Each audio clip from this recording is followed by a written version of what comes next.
1, 2, 3, go. Recording in progress. Thank you, Gertrude. That's not my name. Thank you, Jennifer. You're welcome, Kristen. Those Hey, are our names. that's us. This is our podcast, Haunted or Haunted or Hoax. Hoax. Oh my God, we said it at the same time. Jinx, you and me said it. No. So yeah, this is Haunted or Hoax, and this is episode 4. 4. Almost a whole hand of episodes. A whole hand. It has been a handful. Yes, it has. It has not been easy.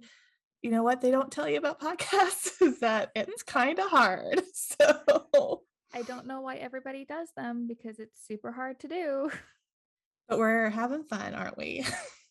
Absolutely. Absolutely. Well, Jennifer has had a hard week because Amityville 1 and 2, if you haven't listened to them, go listen to them now because you won't know what we're talking about otherwise. And they're good episodes despite all the challenges. And Jennifer, why was it such a challenge? So we recorded in person Mm-hmm. and we learned this new thing. It is a term called spillover, where 2 mics in the same room pick up each other. And it's very logical. And we tested it, and I was like, ooh, it's doing this. What should we do about it? And then I talked myself out of doing something otherwise, and we just did it. Went for it.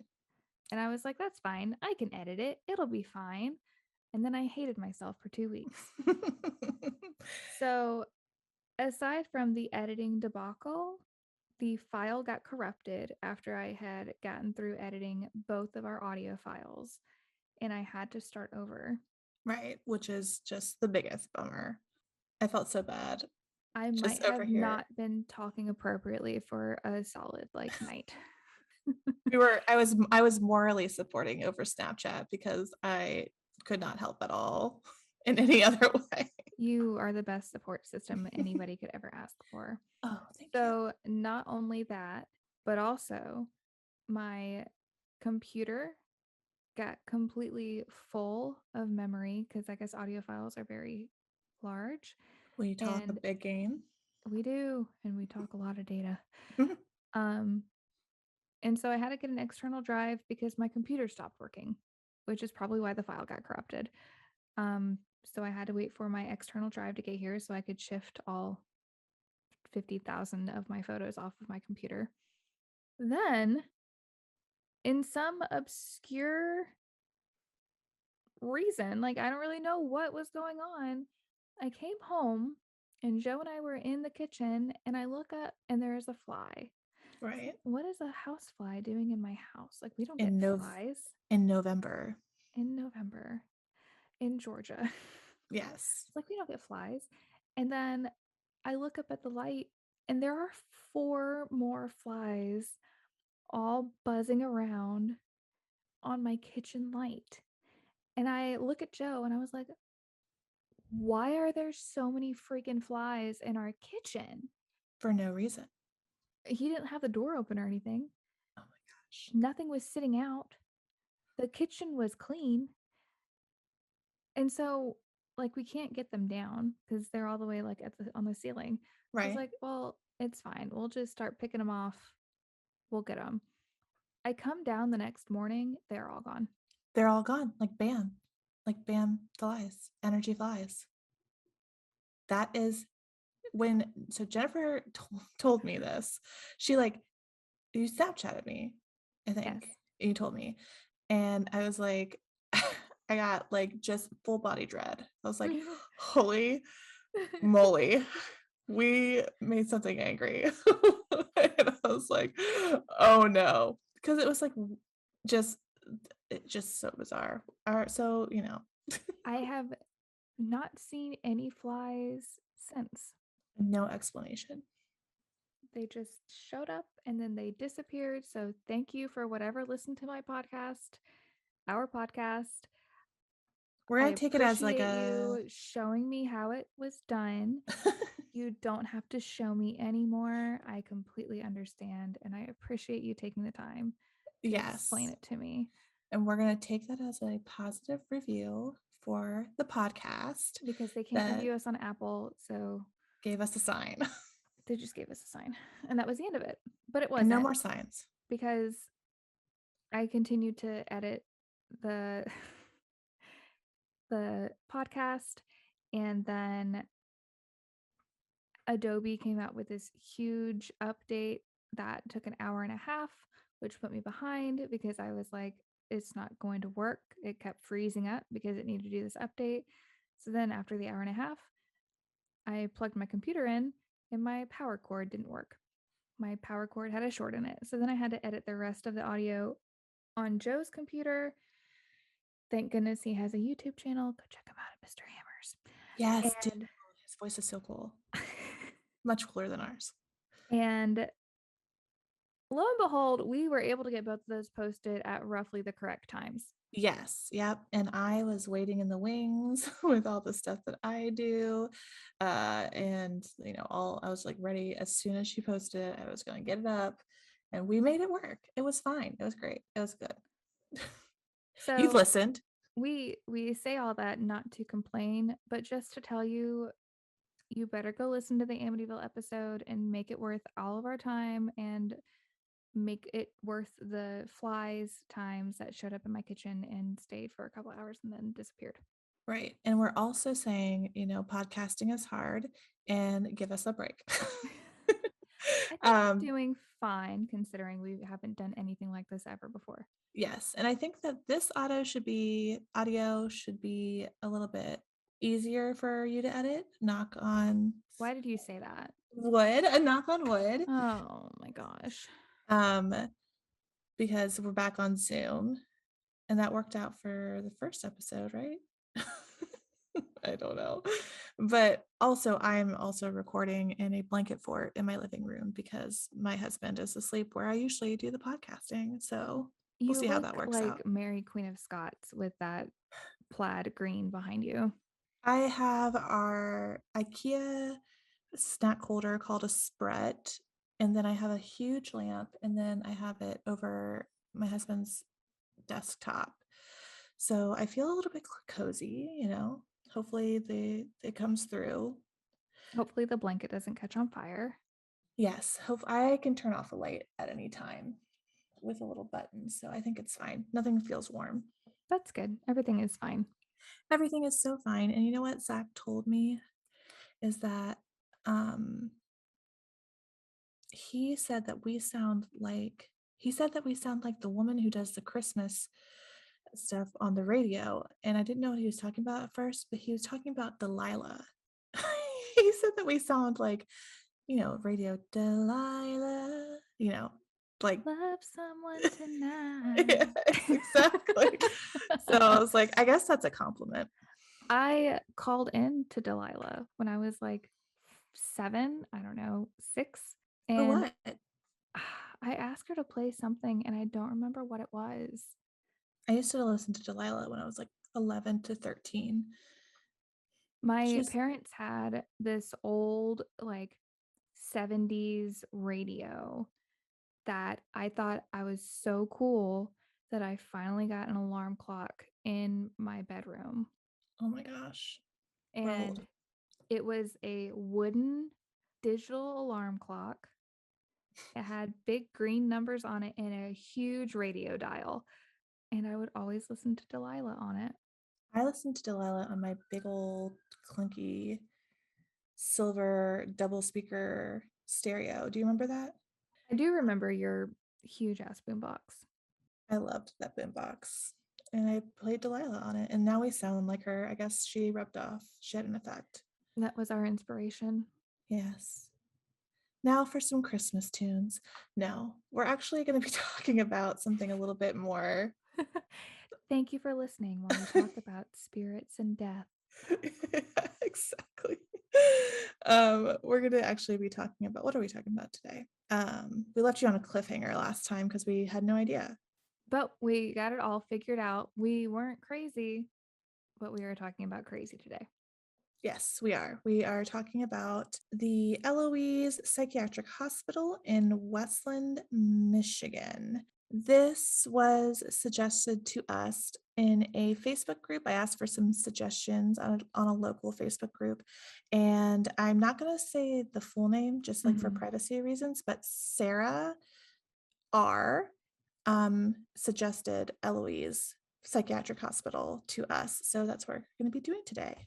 I am so excited for you to tell me all about this because the source, like I pretty much only used two sources and it was very like straightforward. So I'm really interested to know what exactly people are seeing go on there.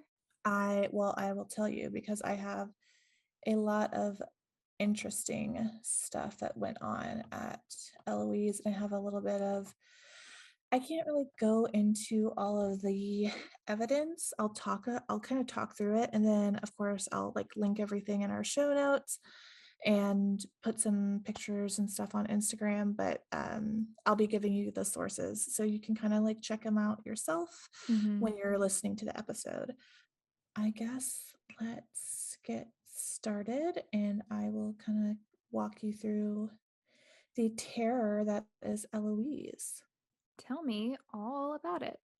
Okay, so Eloise is a psychiatric hospital in Westland, Michigan. As I've said probably like 3 times now. Um, uh, it it was a psychiatric hospital in the 1940s. A little bit of rundown of the things that I found just to kind of set the scene is that it is about 200,000 square feet. It has a cemetery of over 7,000 unmarked graves. We asked in the first episode how many bodies is too many bodies. 7,000 bodies and unmarked graves is too many bodies for me. Isn't that considered like a mass grave at that point? Yeah. I mean, but they have like little headstones, they just don't have names on them. Oh, I see. They just have numbers, but nobody knows what they're associated with. And What then is the point of that? there is no point. It's like a point of like, we don't care about these people, basically. I feel like you're just kind of shoving them somewhere. Yeah. It's like dehumanizing almost. Exactly. And then at the height of Eloise, they had about 10,000 patients, which was like one of the like most in the state at the time that it was operational. Not in the state, in the US. It was like the most patients in one place in the US at one Mm, point. It was said to house poor people at first. It was like a poorhouse, like a halfway house for people who were down on their luck before it became a psychiatric hospital. But it quickly became a place for people to just drop off the mentally ill, and people were being experimented on, mm, supposedly, with hydrotherapy, which is basically like waterboarding with a tub, mm. and um, electroshock therapy, of course, we've all heard about that. There was rumors that there was a lot of lobotomies taking place here at the psychiatric hospital. There was a lot of suicides supposedly reportedly taken place at the hospital just from lack of people being like supervised. And then they're also saying there's rumors that people who were not mentally ill were being put in there and the being surrounded by a lot of mentally ill people, they took their own lives because they couldn't Mm. check themselves out. In the 1900s, when it was made into an asylum, women were reportedly could be admitted by their husbands for PMS and spending too much money. Oh, well, that's just across the board, though. Well, yeah. I mean, you know, women That get was like across the entire United States. That was an issue. yes. I mean, women get PMS. They're hysterical. Let's put it in, That was, yeah, hysterics was the diagnosis of it. which is, I mean, just gross. That's so gross. I mean, The Yellow Wallpaper is one of the best horror stories ever written, but it's also that's why it's horrible. It is. It is. It's a true horror story. Um, but then children were also admitted for like truancy and autism, reportedly. Like if your child was like not going to school and Hmm. behaving badly, you could just drop them off here and then never see them again. That was what was reported. Some stories that I saw was a hanging on the 5th floor. A 12-year-old girl was drowned in the 5th floor hydrotherapy tub. One rumor I saw said she was, like, drowned during a therapy session, and then another one was that she was, like, left unattended for too long, and she drowned accidentally, but they don't ever give the name of this girl. Does it say S like around what year it happened? No, it Mm. literally doesn't give any, it's just, like, one of those Well, we know how dependable those are. right, vague stories.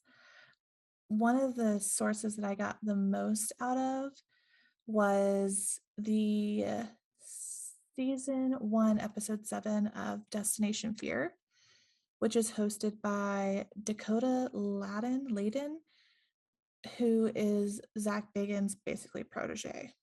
I Mm. call him Zach Bagans Jr. in my notes, because he actually, like, he won a contest with Zach to do, like, ghost hunting on Ghost Adventures, and then he was a cameraman for him for a little while. He's pretty young. I feel like he's probably a few years younger than us, but this is his own show, which goes to most haunted places in America, wants to see how fear affects, like, the human mind, and basically what they do is they go to these places and then they spend the night. His knockoff Aaron and Jay are called Tanner and Chelsea. It's a guy and a girl, Tanner and Chelsea, and that's how I had to describe them. And then they have a cameraman, and his name is Alex. So that's kind of like the people in the show. Mhm. And they went and spent the night in Eloise by themselves. Mm. I think this was in 2019. They said that when they interviewed people, the reported phenomenon was full body apparitions, a shadow man. In the basement, there was something called a creeper, which had talon like fingers and Oh, don't like that. yeah, and crawls on the floor like an animal Mm-mm. and it growls. Mm-mm. Did they find a Just, raccoon? that's what I was like. Are you sure it's not like an angry groundhog that's been stuck down there or something? I don't, but if anything is dark energy crawling around the floor and growling, I'm not going down there. You Mm-mm. can call an exterminator. I'm out. No, it's pretty much like crawling on the floor growling. Like I'm not gonna be a participant in that. No, no, no, no, no, We're no. back to calling someone professional to take a look at that before we go any further. Exactly. There's also pitter patter of children's feet, which makes sense, with the rumor that children were often dropped off there and left because they were bad, misbehaving children.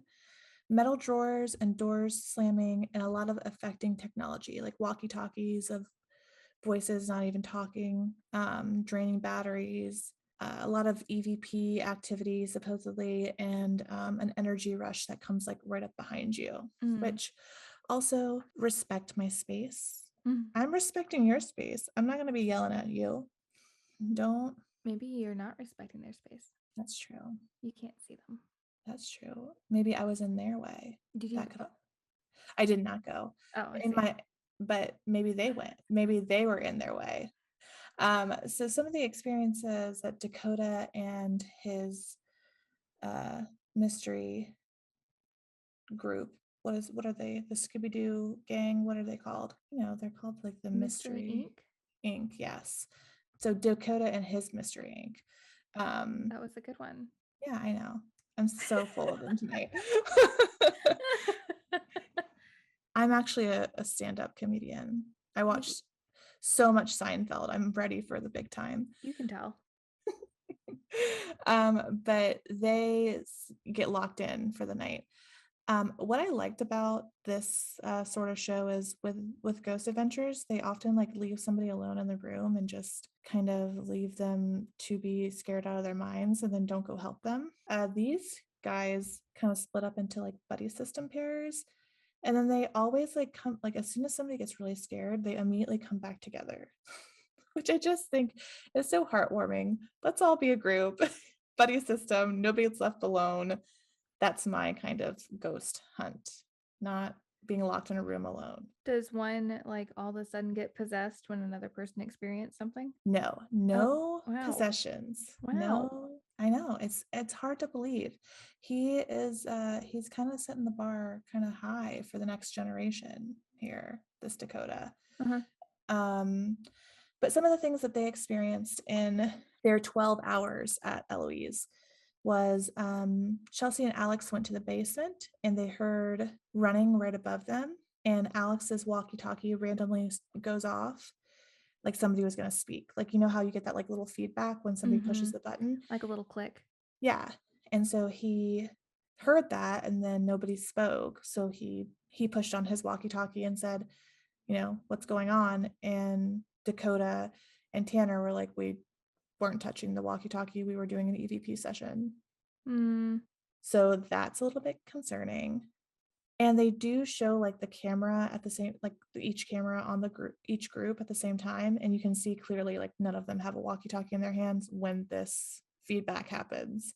They also get a lot of, like, audio cutting out for their cameras for, like, the first half hour that they're there. Like, their audios just, like, become really crackly. That kind of goes along with what other people are reporting. Um Chelsea and Alex, they also were on the 4th floor, and they heard a crash outside this, like, common area Mhm. where they would take patients to watch TV. I wrote on my notes, "Chelsea screamed, and it was grating," because I had my headphones in Oh. listening to this, and she screamed so loud. Girl, I feel you. It was a very loud, like, glass crashing, sort of crashing noise. It was Oh, no.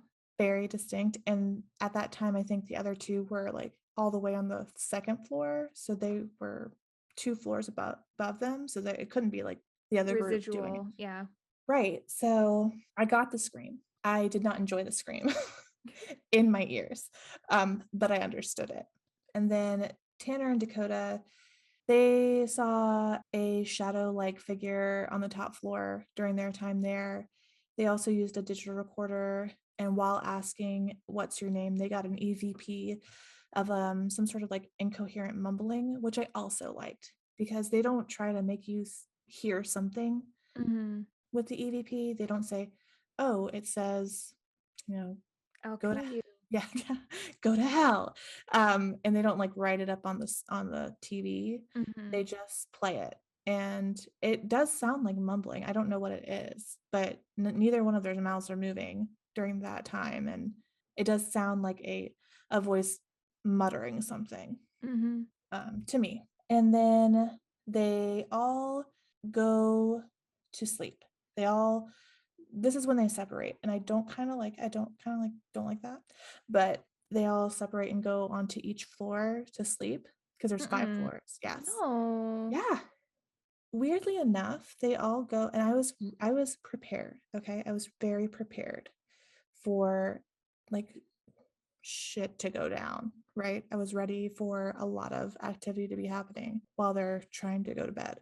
Right. Because earlier Tanner was in the basement and with the group, and he said, "Oh yeah," really, really close to the camera, and it was a very creepy "Oh yeah," and it scared the fuck out of me. I almost turned off the episode because I thought it was like a ghost saying that, but then I realized it was just him very close to the camera. That's So uncomfortable.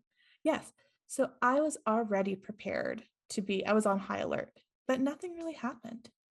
They heard a loud slam in the basement, Dakota did. He was sleeping down there. And then he said he kind of saw something like scurry in the corner, and it could have been a raccoon. We don't know. It could have been a groundhog. We don't know. Chelsea on the 3rd floor, they never go back to her. She doesn't, I guess, hear or see anything. She's sleeping like a baby up there. She Alex, probably noped out. she can't. They locked themselves in. Sure. Sure. Everything on reality TV is reality, Jennifer. Don't That's you know? absolutely the real lie. Alex gets a hissing growl through his walkie-talkie. Again, Ugh. he's the one that gets all like the walkie-talkie stuff in this episode. And it's like I was like, oh, whoa, what was that? Because it was a very distinct, like growling, like shriek thing. And it was on a channel that him and Tanner were on only. And Tanner heard it too, and so they both at the same time were like, "Was that you?" And he's like, "No, was that you?" And it was just but then they left. The ending of the show is not very satisfying because, like, they don't really wrap anything up, and they don't show you any other evidence after that, but they did mention in this episode that they talked to a guy named Todd Bonner, who was the first person to investigate, like, allowed in to investigate Eloise, and Mhm. he runs Detroit Paranormal Expeditions, and he has a lot of evidence on his website, EVPs, video evidence, photographs. I'm gonna link this to you in our chat, so you can see some of the pictures. I won't play some of the EVPs and the videos, obviously, because it won't translate well into the podcast, but I will link this again on our Facebook and everything so you guys can check them out themselves. I've gone through and listened to every one of these EVPs. I watched every one of the videos and I've looked at the pictures. And some of it, there's a woman humming EVP that's supposedly a woman humming. To me, it sounds like a car going by, when, Yeah. the hum of a car going by. And they say it's on the third floor, which is like impossible to hear. But this is a very old building and it's not in the best condition at the time that they're doing these investigations. So it's totally possible for a car to go by and it sound like a woman humming. A lot of their EVPs, I don't hear what they're saying, the spirit is saying, but I do hear something, if that makes sense. Mhm. Like one of them says, "Don't say that." I don't hear that, but I do hear somebody like talking and saying like, I think I heard "stay away." That's what I interpreted when I closed my eyes and listened to it. The most compelling evidence on this website is the video that they shoot. They had a Facebook Live that they were recording inside Eloise, and it was on the third floor. And you can see Todd leave the third floor. The rest of the team is outside, so they were taking a break. They were going outside to take a break. So you see him leave the third floor, and then for I want to say a solid 3 to 4 minutes, you can hear something like scraping and like banging around and like footsteps, like heavy footsteps. And they have it on each side of the entrance and inside the room itself. So you would be able to see if somebody was moving around. Right. And there's nobody moving around, but you can hear the sounds of somebody like scraping something against like a chair against the floor and like footsteps. And it's gross. It's creepy. It gave me chills when I was watching it and I didn't like it. I don't like that either. Mm-mm. But if you scroll all the way to the very bottom, there's two pictures. Mhm. There's one of like a cafeteria. Yeah. Do you see anything in that picture before zooming in? Is there something in that middle table? Yes. Oh, I don't want to zoom in now. So it's what there's No. it's a That's a black head. it's in its shoulders, and the thing is that it's like a completely black void. Like that's not just like there's no like distinguishing figures of like a person, and it doesn't look like a shadow because it's completely blacked out. Looks like it's She's looking right at them. yeah, I don't like that. that I knew I didn't want to zoom in on that. Huh. um it's really. And then the second one is down in the basement. And if do you see anything in that picture before you scroll? I'm making Jennifer like look at these pictures for the first time. I'm sorry. Warning, they're creepy as fuck. Do you see anything in that picture? No. Okay, zoom in towards the pillar. They're saying that it's a figure, like a like shadowy figure, like a blurred mass by the pillar. I mean, I thought that was like the wall. They're saying that's like a person. They're saying there's no wall there. That's like a person.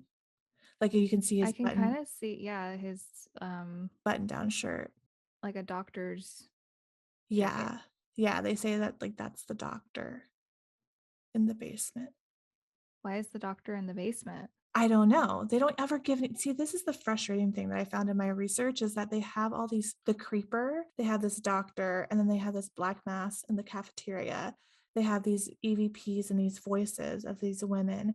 I guess it's because there's so many patients over the years in Eloise. They don't have specific names or stories, but they don't have anything, like no clue as to who these people were. I would just like to know why the doctor's in the kitchen.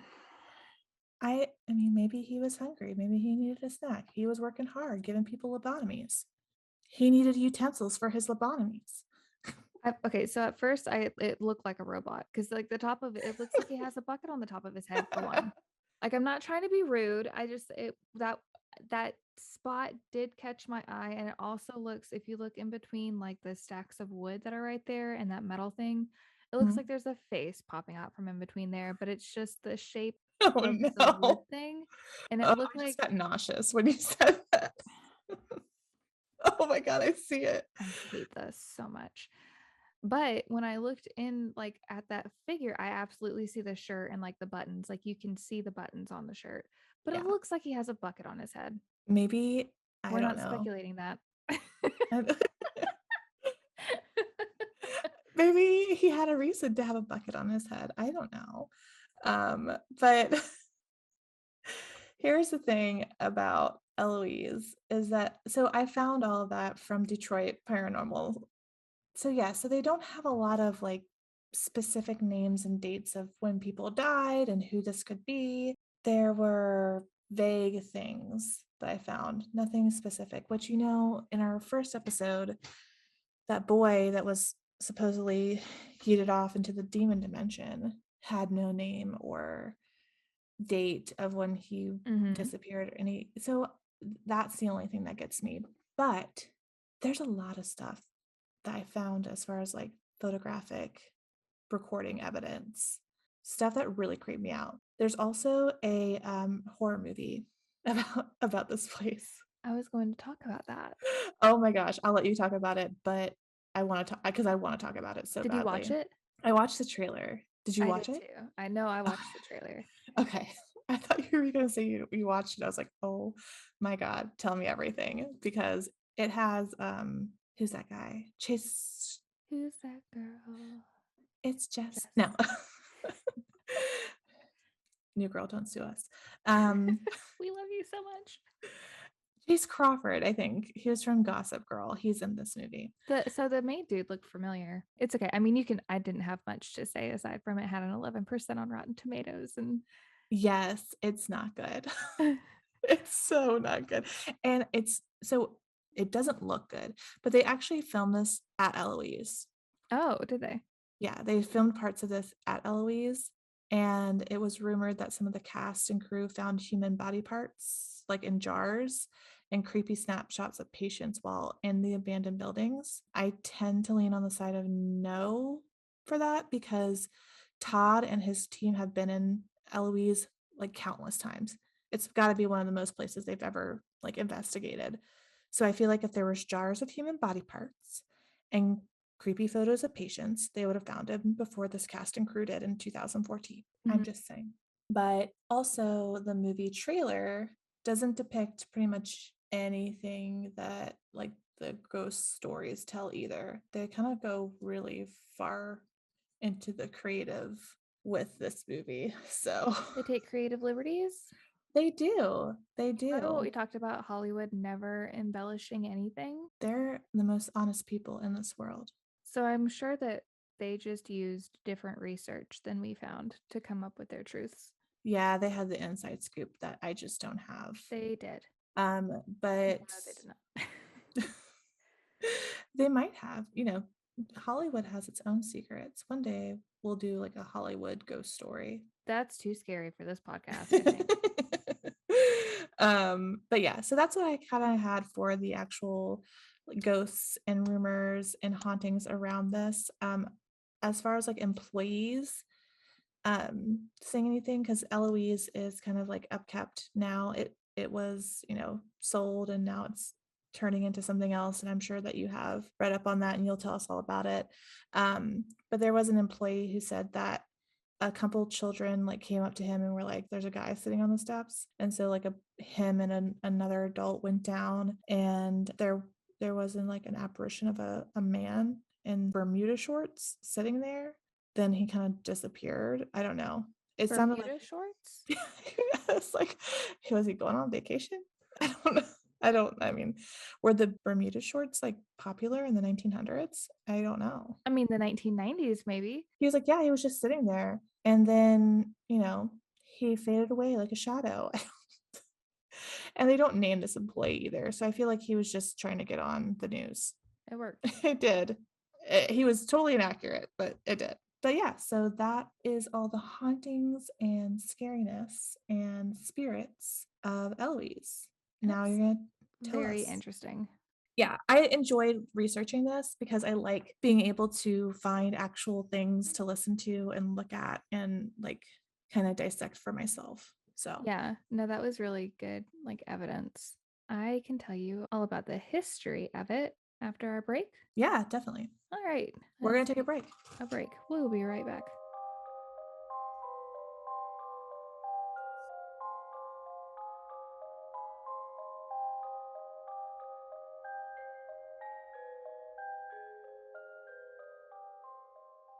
Welcome back. We are back. We took a little break, but now we're back to tell you all the facts and figures of Eloise. So, my sources are going to be really small when you look at them Mhm. because it was only two things.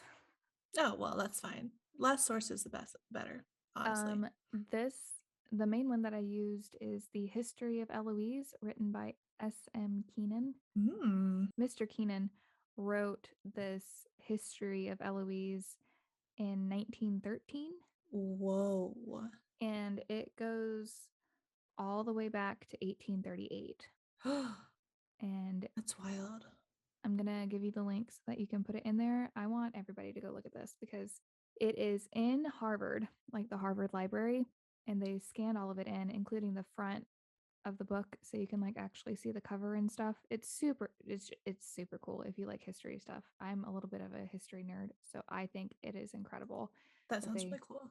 and the book looks like it's in really good shape too. Also, if anybody knows if we can like go to Harvard, not like obviously school wise, but like if you can get on campus Yeah, can and we just like just, go into the library? or is it like not allowed for people who are not smart? If that makes sense. The Do we, normies. Can the normies get in? do we have to pay bunches of money to Harvard to get access to look at this book in person? Is what our question is. If you I know, just let us I know. just want to I just want to touch it. I just want to touch it. We like to touch things in archives and libraries, so if you could help us out, we greatly appreciate it. How cool would that be? Like this book was written in 1913. I mean, you can touch it. I'd be afraid to touch it. You just touch it gently. And no Cheetos No Cheetos, beforehand. no Takis. No Takis beforehand. I'm a Takis girl. So anyway, Mr. Keenan got this together at the beckoning of the president. I almost said principal. The The president. principal of the United States. It's basically what the president is. It was We're not the all president. children. Listen, listen. It was not the president of the United States. It was just the president of the asylum wanted to Oh. get it together to go over the entire history for the board's records as well as the public. Um, he was very big on being like pretty much transparent as to what happened, which I am all Oh. about, especially when it comes to institutions. Yes. And it's helpful on whether or not they're haunted. Yeah, it actually really is. So, to start the beginning, it was written in 1913, and like I said, it goes back to 1838. However, Mr. Keenan could not find anything before 1838. 1838 was 5 years after the first county house was established, which is what Eloise used to be called. Mhm. So you're missing essentially 5 years of history, which isn't terrible in consideration. Right. But in lieu of the original records, he went through old newspapers and publications, and they're all cited in the book. He was very thorough in his research, so I felt very confident in using it as a source. Mhm. Guy knew what he was talking about. He was actually the bookkeeper for the institution. Really? Um, And the book total holds 74 years of history total. Oh my gosh. It's super cool. My favorite quote in there, he did like a little intro to the book, and I think him and I would be friends. He said, quote, "The writer cannot help feeling that the work bears all the characteristics of hurry and lack of revision, but the limited time did not permit of attention to matters outside of compilation of data." Me too, Mr. Keenan. Just throw everything on a page. It's factual, but it might not. Me too. Me 3. So he did his best, and he says that it bears all the characteristics of hurry and lack of revision, but I feel like it's much better English than I ever speak and or write at any given moment. So It's just the right amount of revision. he did it great. It's a data dump, it's an information dump. It is 454 pages. It is something that I didn't read all of, but I'm giving you the spark notes so that you can be interested enough to go read it yourself. And that's what we all need all the time. So I'm going to share my screen with you. Oh. Hey, he's pretty cute. There is Mr. Keenan. He's pretty handsome. We'll put Have a you ever picture. seen a straighter mouth? He does have a very straight line Muppet-like mouth. That is exactly my thought. Like the straight lined emoji that I send you all the time. Yes, that's what he Is looks like. the personification of that. And he looks like someone who was rushed into writing a 450 page book. And he's over it. He's like, God, be a publisher who will just take this from my hands. So this book was for the superintendents, and I'm going to show you them too. They look like superintendents of an insane asylum. Oh my gosh. These people are this guy in the middle, man. He looks like a young version of the guy from Austin Powers. Oh no, see, I was thinking the guy from the Addams Family, Uncle Fester. Fester. That's it. Maybe it's the head. Yes. I think I'm also thinking of the head with what I can't remember. Yes. You're doing the finger pinking thing. My brain's not working, but yes, him. And the guy to his left looks like Teddy Roosevelt. Roosevelt. Absolutely. We're on the same page. And then the guy above him looks like John Wilkes Booth. We gotta cast the characters here. That made me spit tea out of my nose. And this guy down here looks like someone, but I can't put my finger on who. Young Frankenstein. That's a little mean. It's not mean. If Young Frankenstein could be. He looks offended that you just said that about his friend. Anyway, so these are the county superintendents of the poor via 1913. Okay. Just to give you the basis. And this is who everything was written for. This guy right here requested it to be written because he wanted everybody to be on the same page, literally and figuratively. He was all about the documentation, and he commended Mr. Keenan on tackling the project as well. He appreciated it. So let's get into the history. Okay. The infirmary was established in Detroit on March 8, 1832, by a vote of the people. Actually, it wasn't like a state commission thing. It was decided by the people. It was established under the name of Wayne County Poorhouse.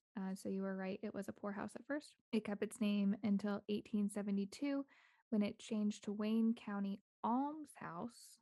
Super easy to say. It changed again to Wayne County House in 1886 due to the popular use of the name. So people were calling it that. So you're like, yeah, whatever. We'll just shorten it one more time. Just kidding. This is the one more time. They changed the name again for the last time in June of 1913 to Eloise Infirmary. Do we know why? Like, was it named after something? Hold that thought and put it in your pocket. Okay.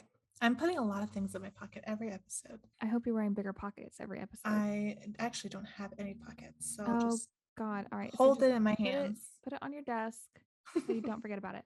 Okay. So this complied with the state constitution that stated each county may also maintain an infirmary for the care and support of its indignant, poor, and unfortunate, and all county poorhouses shall hereafter be designated and maintained as county infirmaries. Hmm. So that's where the end name comes from. Gotcha. Eloise Sanatorium was used for the new hospital that had an outdoor treatment area for the tubercular patients Mhm. because there was a really bad tuberculosis outbreak at that time. And Everywhere all the time had tuberculosis in the, this the 1900s were awful rot times. with tuberculosis. And we're not talking about the 1980s, guys. We're talking about early 1900s. Yes. So the doctors, like the board was like, hey, do y'all think that we need an outdoor? And they were like, yes, we need an outdoor treatment area. There was no discussion about it. So they did that. Eloise Hospital was used for the grouping of buildings used for treating the mentally diseased. Mentally diseased. Okay. Not my terminology. No. It also used to be called Wayne County Asylum, but there was actually an act in 1911 that required all names of state asylums to be changed to state hospitals. So they didn't like the term asylum, just like now we don't really like that term. Right. They felt the same way in 1911. Then that's where the similarities kind of come to an end because they were putting people away for PMS. So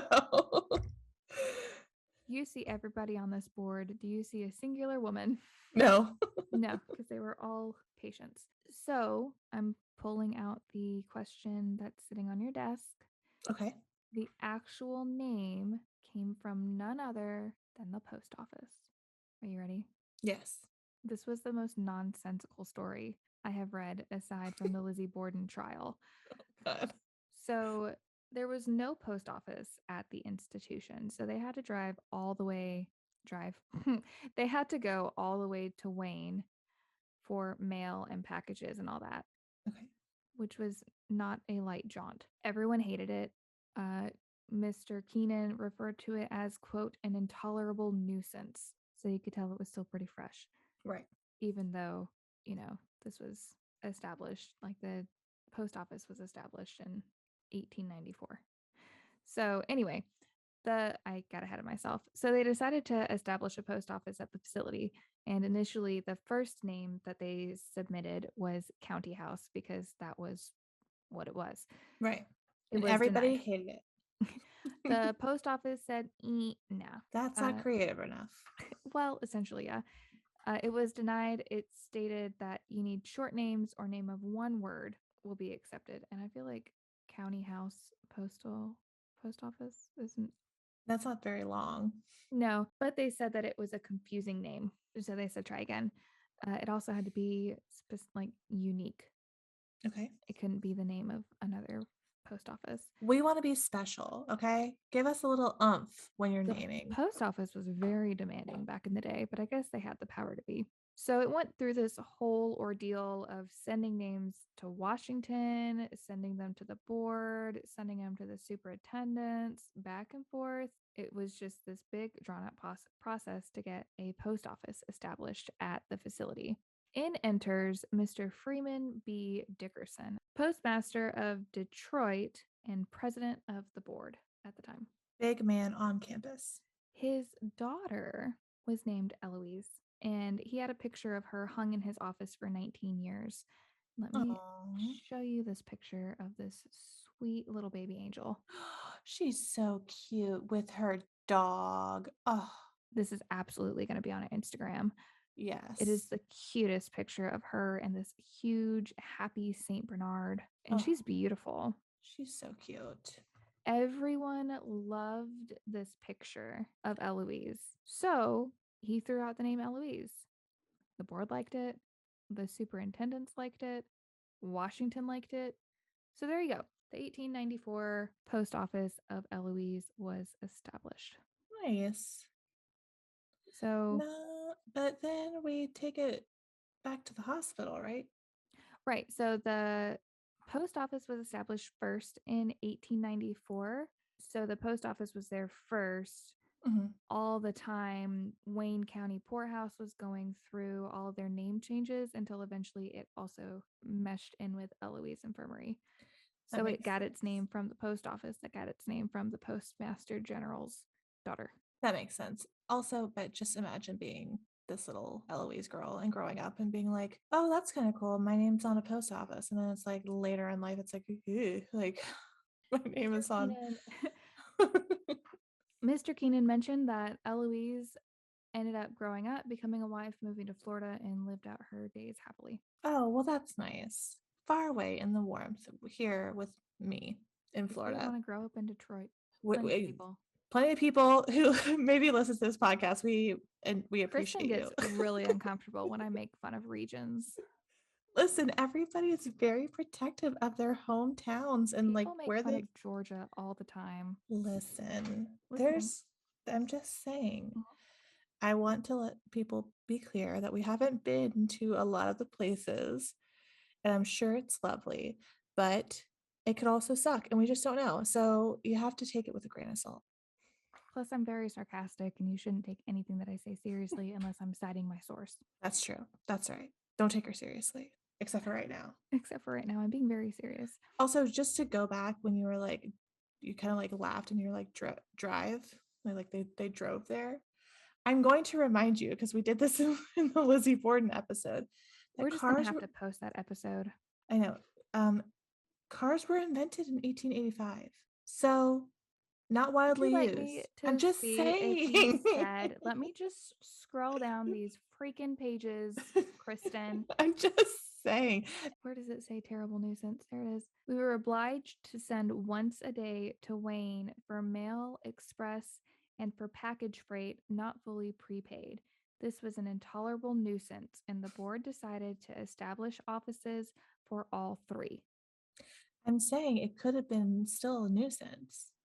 I don't think that cars were really great back then, but they could have cars or could have horses. I am not sure how far the post office was. As you know, I am not afraid to look it up on Google Maps and tell you how long of a drive versus a walk is. However, if they were driving there and it was a terrible nuisance, it was not close. Yes.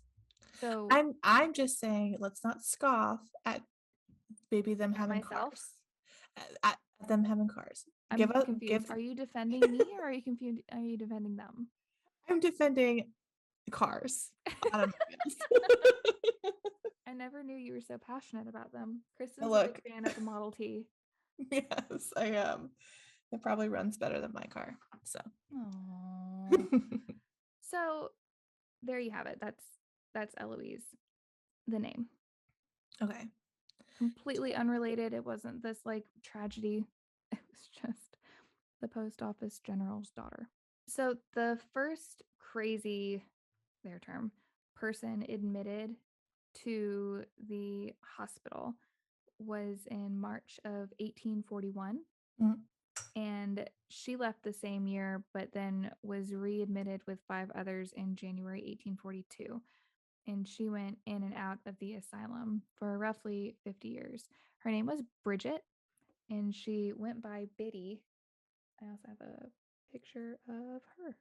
There she is. There she is. So I there's like how Biddy.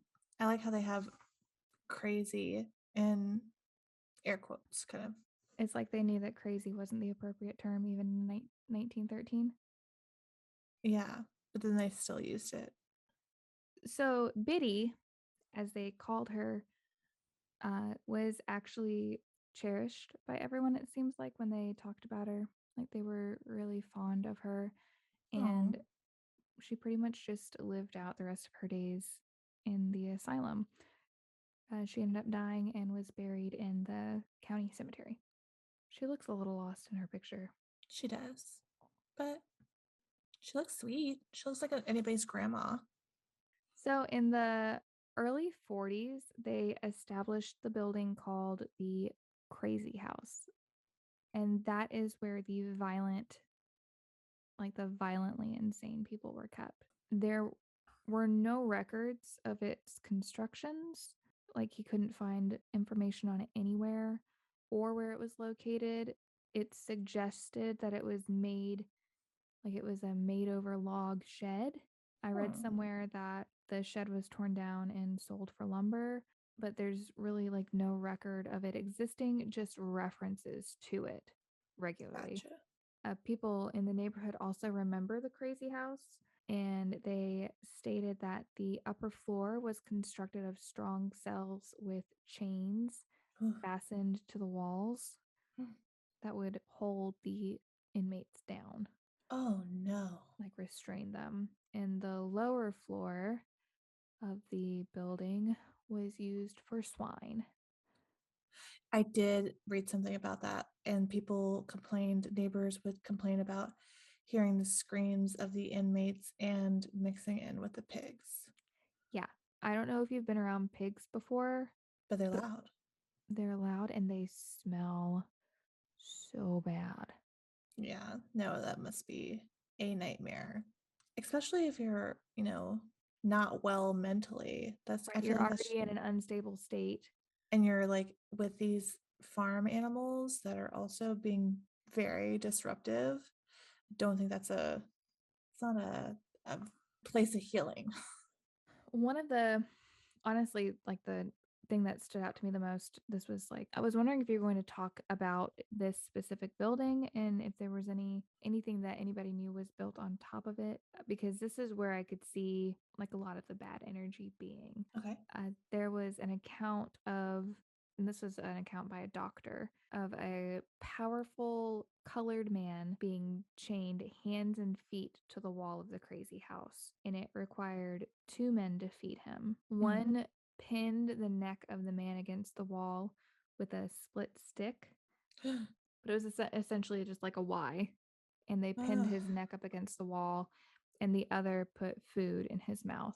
And Mr. Keenan goes on to say that this was frightful and disgusting, and that he was grateful that the times and their thinking had changed for the better. He Yeah, This was in the early 40s, but mind you, this was the 1840s, not the 1940s. So got this you. was pre-Civil War. They kept the poor and the children and the mentally disabled, all of them all in one room together, Mm. and they kept the dangerous inmates separate. And he mentions that the war for the liberation of the slaves was then undreamed of, and the feelings of man were not tempered with our present broad spirit of charity. So Dang. it's very interesting to me of how different the thought process goes just in that short amount of time from Right. 1840s to early 1900s. Like I know that's like 60 years, but still, like I feel like that's pretty quick for such a radical change in thought. So Yeah. good on them. So the an act was finally established in 1848 for the actual establishment of asylums. They estimated it would take $12,421 to take care of an average of 191 patients. So, Wow. So, I think that the building that most of the activity is said to be happening is the building D, or the K Beard building, which is like where they have said that most of the psychiatric admissions were. So I'm not sure if it's the same as the building that held swine, or if it was built in that area. well, it would have to be built over it because they tore it down. Right. And I think maybe the K Beard building was built over that. I see. I see what you're saying. So the poorhouse that was there before the facility was like actually established, like the buildings were built, was not the best. They essentially did what they could. Luckily, the chains were finally removed in 1881 Oh, thank by goodness. order of Dr. Bennett, and he was Eloise's first medical superintendent. The patients at Eloise had a particular difficulty, though, because by the time they got to Eloise, they were usually in the final stages of disease. So don't forget, they didn't just help Right, they the did. mentally, unstable, they also were actually a hospital. Right. And they were doing like tuberculosis and other like diseases and everything too. Right. They were sent there from other treatment centers when their personal funds were exhausted, and that would essentially leave the candidates for the poorhouse. So Eloise continued to operate what was essentially a tuberculosis hospital until 1923, when the state of Michigan and the city of Detroit began providing the facilities for them. Oh, okay. Finally. Right, they eventually helped out. By 1934, the inmate population averaged more than 8,300, and about 50% of them were mentally ill. And the number of employees had risen to nearly 2,000. Unfortunately for the residents, boredom was a really bad problem. A news article in 1939 described the daily routine as they get up at 7 a.m. and they go to bed at 7:30 p.m. And in Oh, between, they sit and stare at the walls, their feet, and the windows. me. There is no exercise or organized social movement. Me. This is my daily routine. What's going on here? Uh-oh, red flag. Uh-oh. Some inmates did receive passes to leave the grounds, where they unfortunately became easy targets for the police officers in the area and were often arrested and fined for petty crimes. So this is where I was thinking back to the man in the Bermuda shorts. They certainly, to my knowledge, did not have Bermuda shorts in 1939. Yeah. I don't even think that they, like, shorts were really a big thing in the 1940s ish. I could be wrong because I'm often wrong about cars, so that's like the same thing. Cars, fashion, same thing. I don't know much. But I did think like maybe it is one of the residents that had a pass to Like a, leave yeah, the day grounds. pass. Yeah. Yeah. Eloise eventually just essentially grew into a city itself. It had 78 buildings, and it included a fire department, a 15-man police force, powerhouses, a cannery, a bakery and fruit cellar, a sewage disposal plant, a morgue, laundry facilities, a library, and also low rent employee lodgings. So it was Yeah, it was like basically I did read that it was basically like a town within a town. mhm. By the 50s, and now we're in the 1950s, the hospital was considered one of the best in the nation. Patients were benefiting from insulin and electric shock therapy, which I know we're all like, huh, now, but you have to think like back in the day, it was pretty revolutionary and also progressive. They also had psychotherapy by psychiatrists and occupational and recreational therapy. The occupational therapy included farming, sewing, working in the hospital, helping with laundry, and the maintenance department. And recreational therapy included classes in handiwork and a special division of music therapy. So, again, they were pretty progressive for the time, just from what I'm reading. Like they were doing a lot as far as therapies for their patients. So, they were so good. They continued to grow. The complex at its height was caring for as many as 10,000 patients daily, and the facility at that time started getting plagued with reports of patient beatings, employee theft, mismanagement, unsanitary conditions, and overcrowding. I mean, when you start becoming overwhelmed, yeah, of course, you're just trying to, it's hard. I mean, people are going to start to talk and rumors are going to happen. And I'm sure that some bad things actually did happen. But Oh, for sure. So at one time, 3,800 mental patients, including 300 with tuberculosis, were crammed into quarters that were designed for 2,500. oh my gosh. And this made me cringe. As many as 125 women had to share 5 toilets.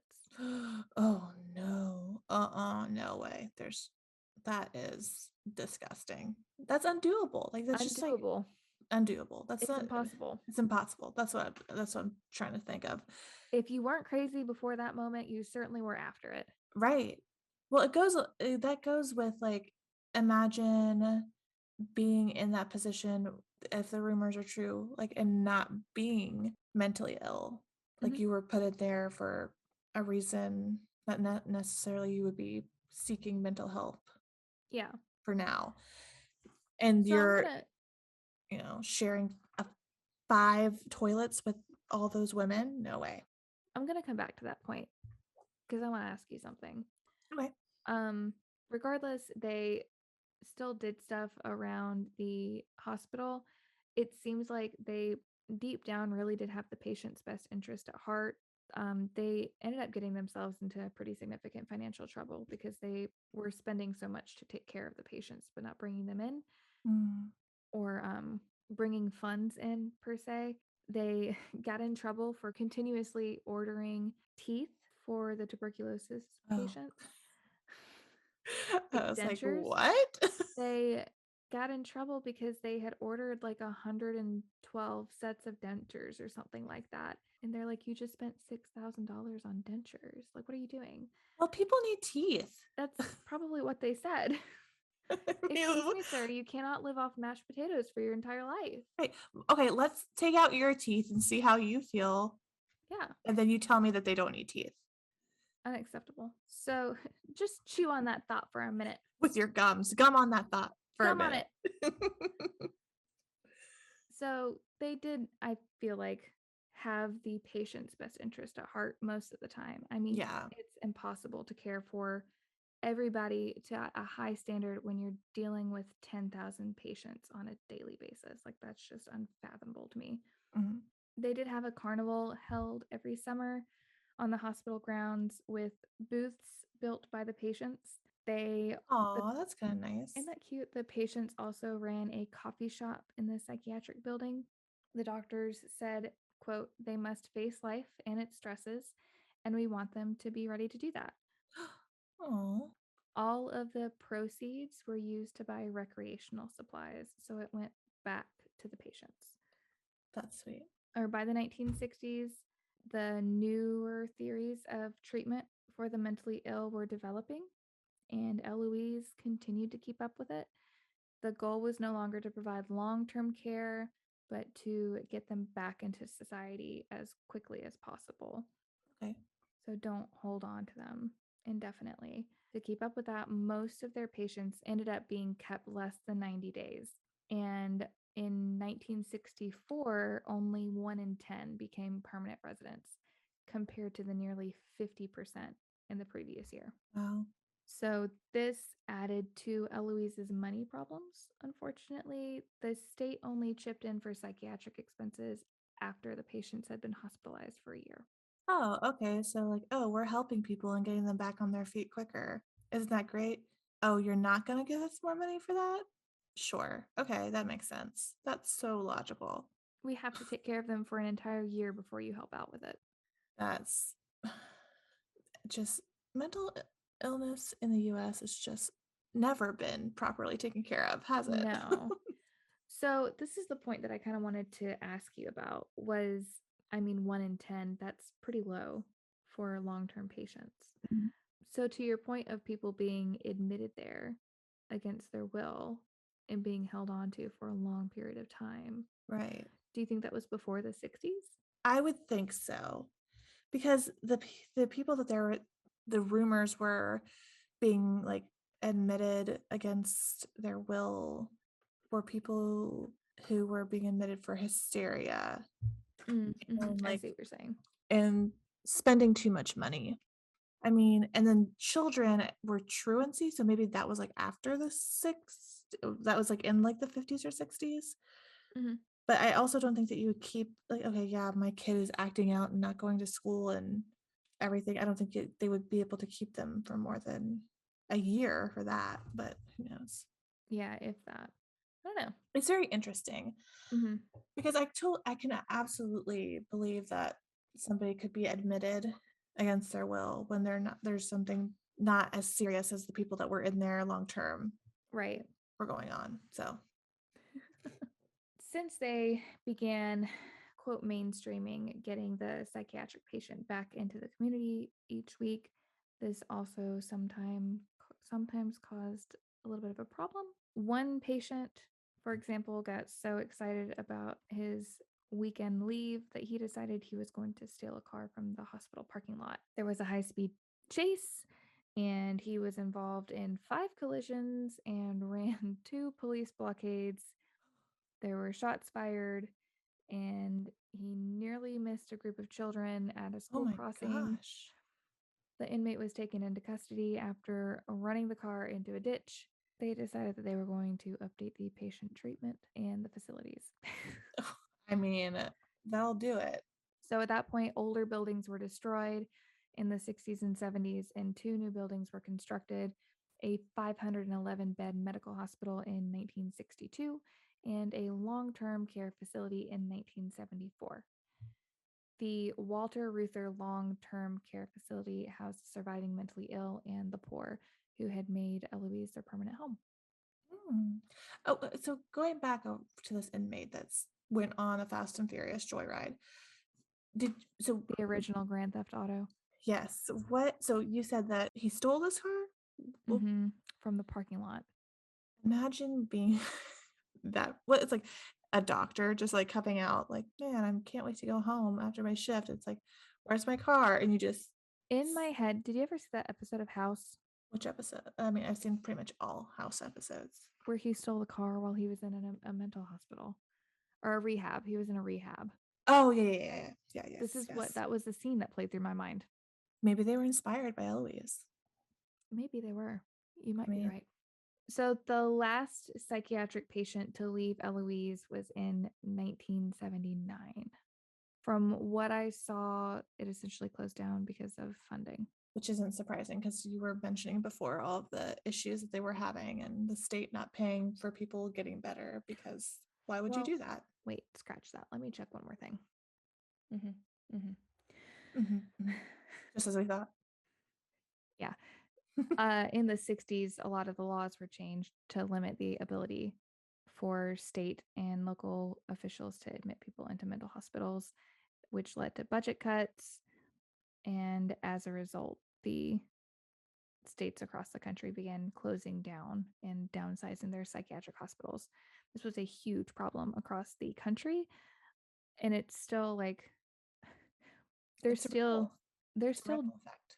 it is, they're still dealing with it. When I was in Washington and we would stop at the ports, um, there was a port in particular that had a lot of mentally ill people, Mhm. like homeless people that would just wander. And they were there because they were put on a bus and dropped off because Ugh, the local mental institute closed down and they didn't put them anywhere. They just literally put them on the street. it's disgusting. It's so just It was so sad.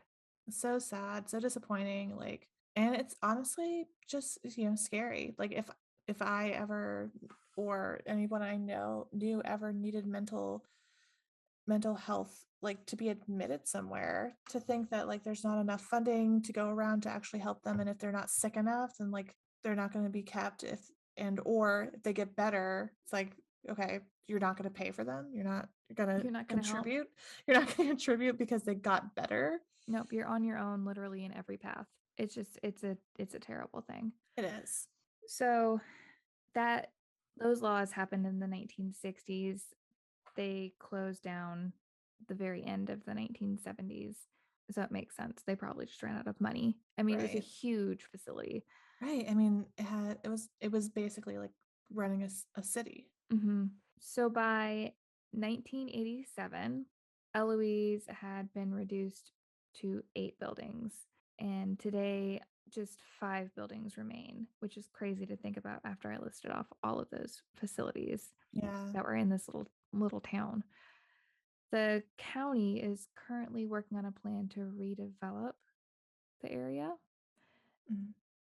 In 2015, the Detroit Press reported that the 50-acre complex was put on sale for 1.5 million, and that included the fire station, the power plant, and 2 maintenance buildings.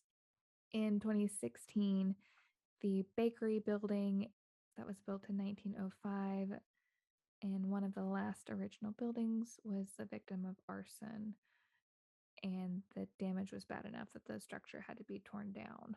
Mm. I hate people.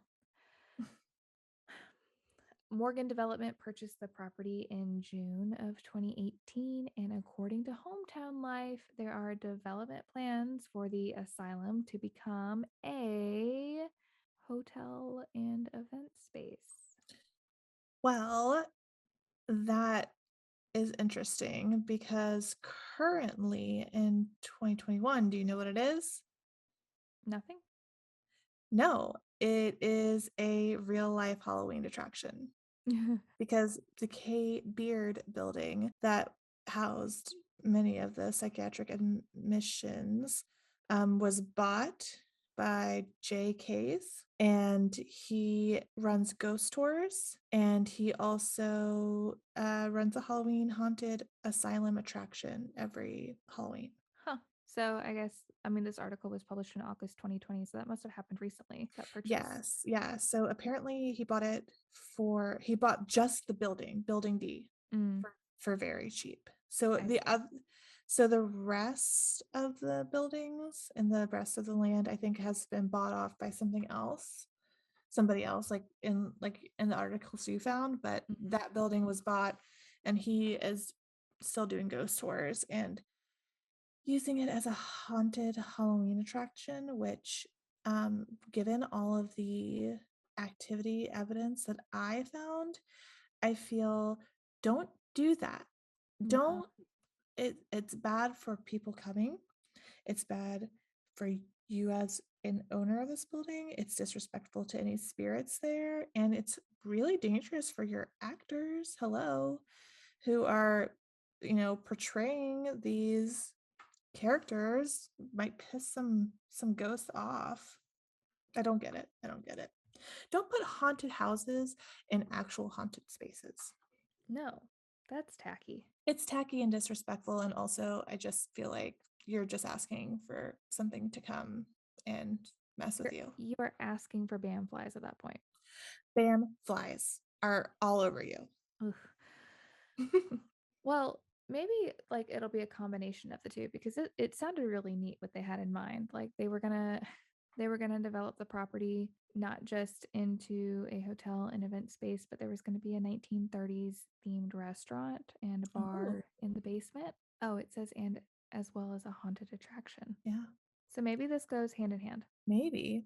But also the basement is where the creeper is. They'll get an exterminator to get rid of all the raccoons. There are 3 cemeteries that were used from the 1890s through the late 1940s, and the number of burials range anywhere between 7,000 and 8,000. Okay. And like you said, they are marked with a headstone that has a number on it, which is virtually like, why even put the headstone on there? Right, what record are you keeping? There's no record book of like number to names, so it's not like you're gonna go What back. a good initiative that would be, though. Yeah, Somebody who's a doer, get that started and we'll help. right. Yeah. You get all the funding and organize it, and we'll come along and help write down names. We And will help put names on top of institutional cemeteries. yes, but you Because that's have just, to do all the legwork. it's so dehumanizing. Like, It is this person doesn't even deserve a name. Like, the world doesn't even deserve to know that they're that there. this person existed. Right. And it's also very sad. It's also like a reflection of a lot of patients that did pass there were not collected. So they didn't even have family who wanted to come Mhm. and get them. So they were just left behind, which is just sad to think about. It is, it's very sad. So that's pretty much all that I have. The book has an entire, so this is all of the illustrations.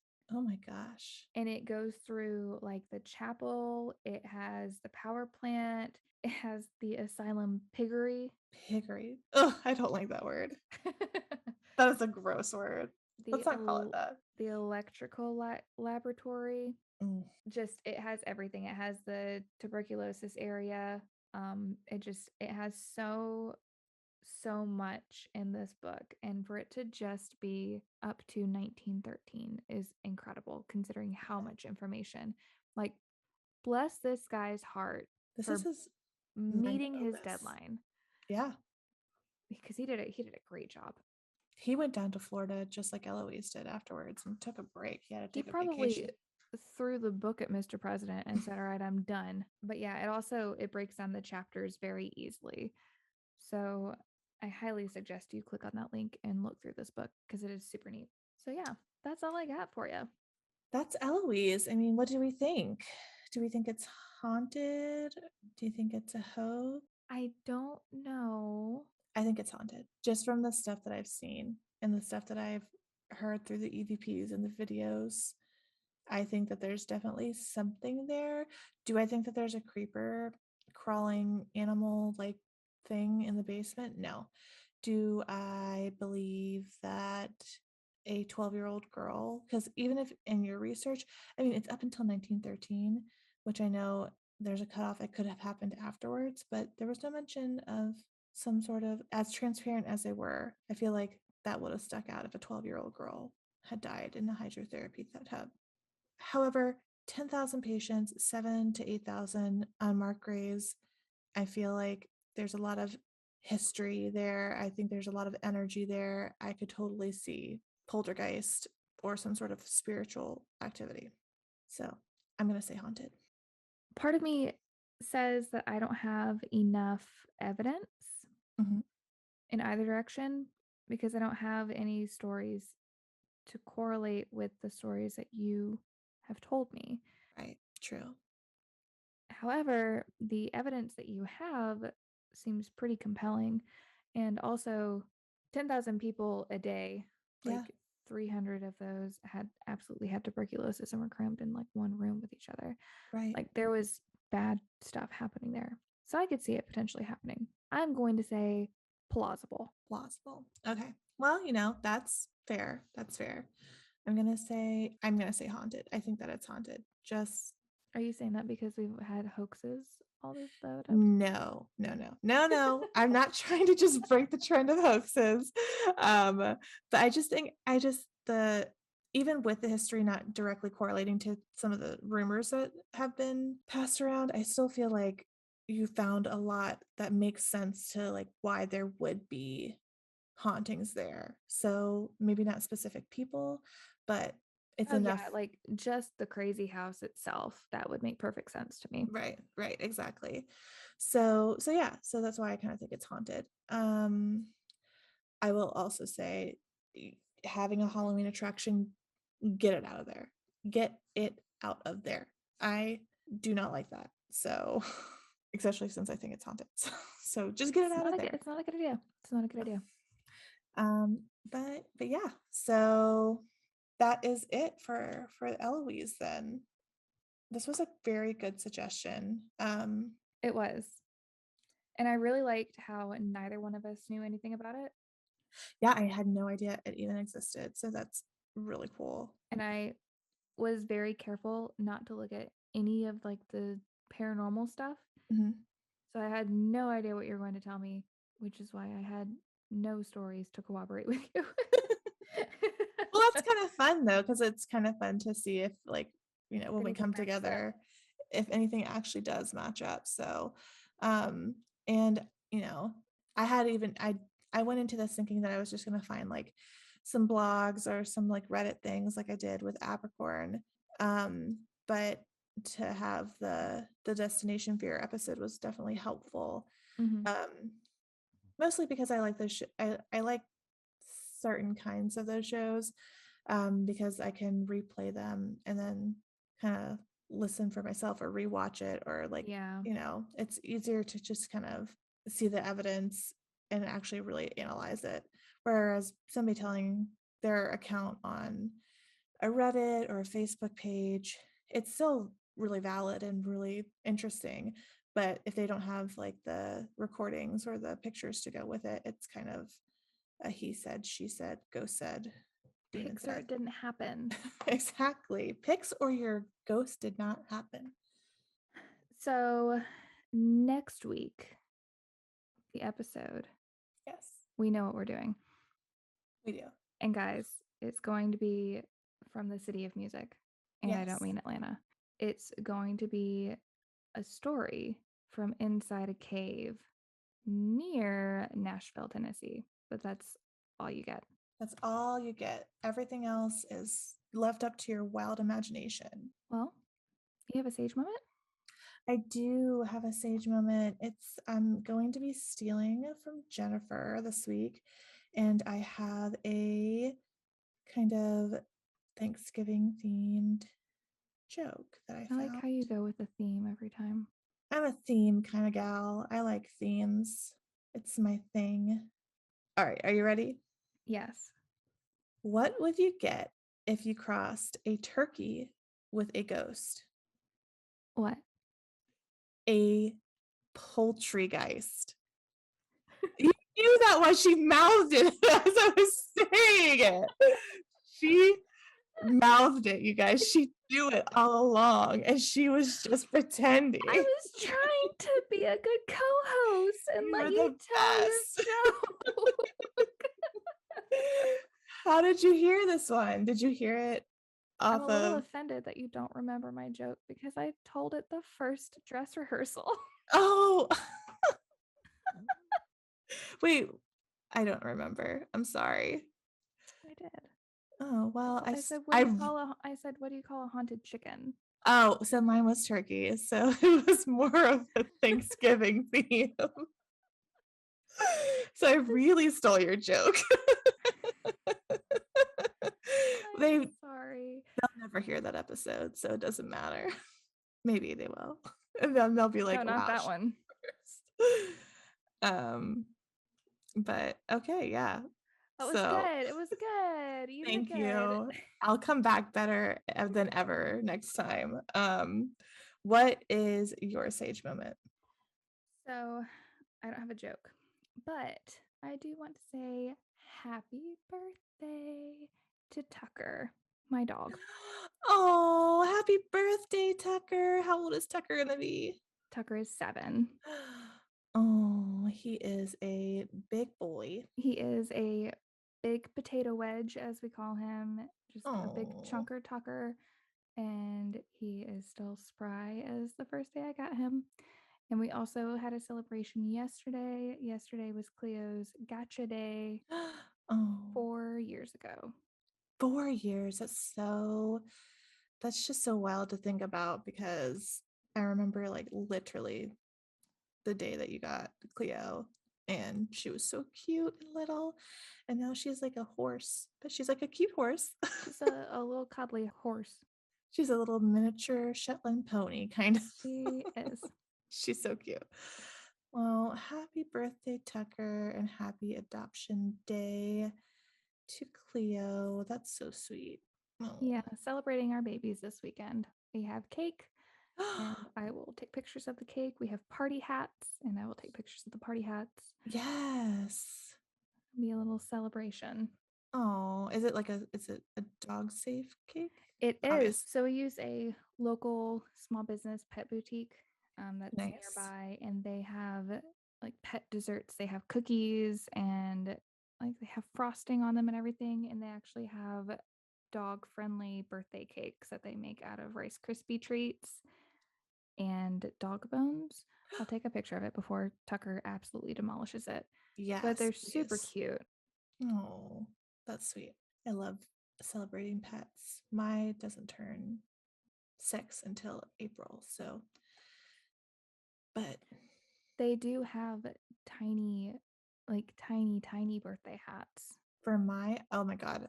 Yes, I need one of those It's right like away. pointy with a little streamer coming off the top and feathers on the bottom.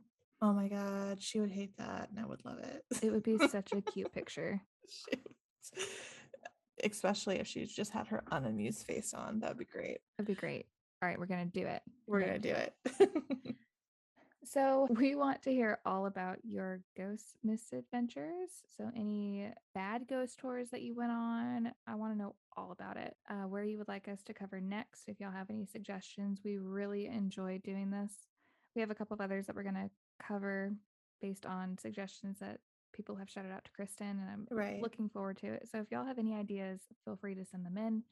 And also, we are planning out our next ghost tour trips for the Yes. year 2022. So we need ghost tours to go on. So I want to know not just your misadventures, but also some of these stellar ghost adventures that you've been on. I Yeah. know Massachusetts is on our list and Maryland is on our list. So give us all the ideas. Yeah. I mean, we're gonna be trying to travel as much as we can in 2022. Some exciting places would be so great. Places, just shout them out to us. It doesn't matter where they are. But don't forget to follow us on all of our social medias. We're on Instagram, Haunted or Hoax Pod. We're on Twitter, which is H or H Pod. That's the only username I could get. And then we're also on Facebook at Haunted or Hoax Podcast. So, if you're not already following us, follow us there. We make sure that everybody knows when the episodes go up.